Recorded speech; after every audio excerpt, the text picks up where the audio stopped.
Well, hello everybody, I am Fracture, and this is Let's Play Dragon Age Origins. We're just getting started. I actually went and completed the Soldier's Peak quest, so we jumped ahead a little bit. That we still haven't made it to Redcliffe, although we are heading there. Well, that's not quite right. We arrived at Redcliffe, and I immediately turned around and left, and I hope that didn't trigger the thing that basically destroys Redcliffe, because that would kind of, well, ruin things. But I think if you're to the point where it will do that, it warns you. I know that if you start helping Redcliffe and then leave, Redcliffe will be overrun. Just a warning. So this video may just be me talking to folks in camp. And I guess I won't be talking to this guy because there's nobody standing where he stands. So, oh right, we haven't found him yet.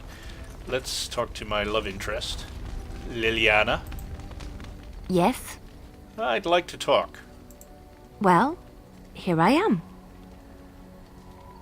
Now, I think we asked her a lot of these, this one in particular. There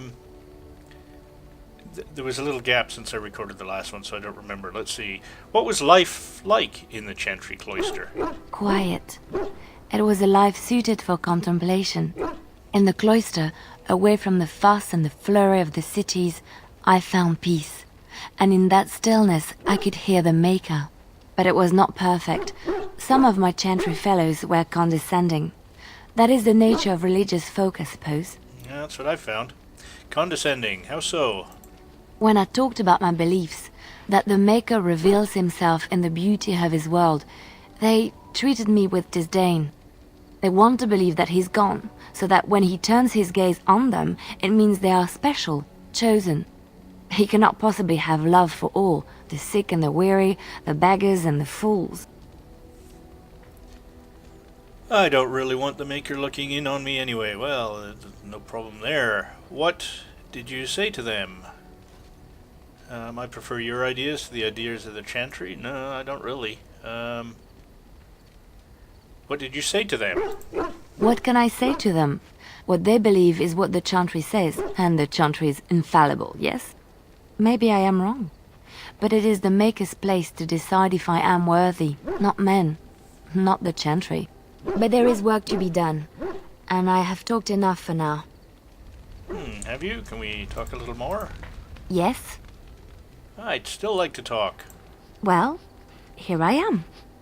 No, we've talked to... Okay, let's move on. It looks like this video will not be devoted to conversations with the folks in camp. What do you need? I'd like to ask you something. Ask away. What can a Templar do exactly? Essentially, they're trained to fight. The Chantry would tell you that the Templars exist simply to defend. But don't let them fool you. They're an army. The other main purpose for a Templar is, of course, to hunt mages. To that end, we train in talents that drain mana and disrupt spells.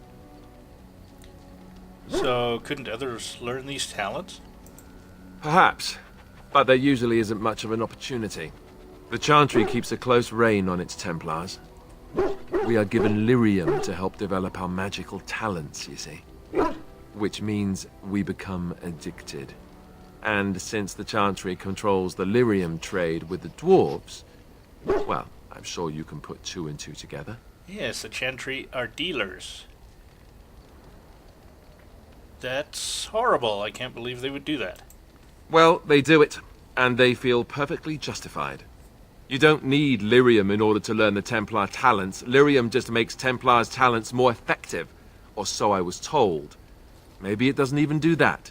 The Chantry usually doesn't let their Templars get away either, so they can spread their secrets. I'm a bit of an exception. Lucky me. Well, let's keep chatting. What do you need? I'd like to ask you something. Ask away. Can you teach others to be a Templar? I don't really want to be, but... I suppose I could. But I really would rather not. When the Grand Cleric let Duncan recruit me, she made me swear never to reveal Templar secrets outside of the Chantry. I'd rather not go back on my word. Fair enough, fair enough. Very well, I'll respect your word. Ask me later, perhaps. maybe I'll change my mind. This is not something small you're asking, after all. Keep chatting. What do you need? I'd like to ask you something. Ask away. Not right now. So how do you become a Grey Warden? Oh, yes, I suppose it's time to chat with him. Tell me about the Grey Wardens. Such as they are.